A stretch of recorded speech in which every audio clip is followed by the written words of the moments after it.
Assalamu алейкум, урматтуу мекендештер. Бүгүнкү күндөгү жакынкы чыгышта болуп аткан окуялар боюнча кыска маалымат берип коюуну туура көрүп турабыз. Окуя башталган күндөн баштап эле урматтуу президентибиз тарабынан, өкмөттүн жетекчилиги, Тышкы иштер министрлигинин жетекчилиги тарабынан бизге атайын тапшырмалар берилген. Ыкчам түрдө иш алып барып жатабыз. Ар бир жараныбыз менен ушул Сауд Арабиядагы студенттер менен, умрачылар менен биз байланыштабыз. Умрачылар боюнча атайын штаб түзүлгөн бүгүнкү күндө. Оперативдүү иш-чараларды өткөрүү боюнча муфтият менен, дин иштери менен, улуттук агенттик менен биргеликте, ошондой эле умра компаниялары менен биргеликте бүгүнкү күндө атайын иш-чаралар жүргүзүлүп атат. Андан сырткары Бахрейндеги биздин 35 жараныбыз кайрылды. Алар менен дагы биз түз күндүр-түндүр байланыштабыз.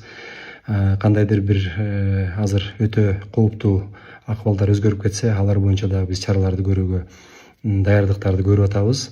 Урматтуу мекендештер, авиа каттамдар боюнча айта кетейин. Сауд Арабияда билесиздер, аэропорттор салыштырмалуу түрдө туруктуу иштеп атат. Себеби бул жерде кошуна өлкөлөрдө бир топ аэропорттор жабылды. Бирок Сауд Арабиянын дагы ички каттамдары жакшы иштеп атат. Сыртка болсо өздөрүнүн компаниялары учуп атат. Ал эми сырттан учуп келген бир топ компаниялардын авиа каттамдары кыскарды.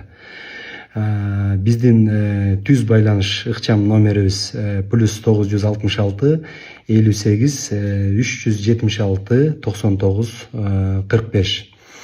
Урматтуу мекендештер, негизинен абал Сауд Арабияда салыштырмалуу түрдө туруктуу. Биз жергиликтүү бийлик менен тыгыз байланышта иш алып барып жатабыз. Кырдаал боюнча саат сайын мониторинг жүргүзүп жатабыз. Кырдаал эми Кудай сактасын, кандайдыр бир дагы башка жака өзгөрүп кетсе, ошондой учурда биз жарандарыбыз менен ыкчам түрдө дагы маалыматтарды берип, жарандарыбызга тиешелүү чараларды көрөбүз.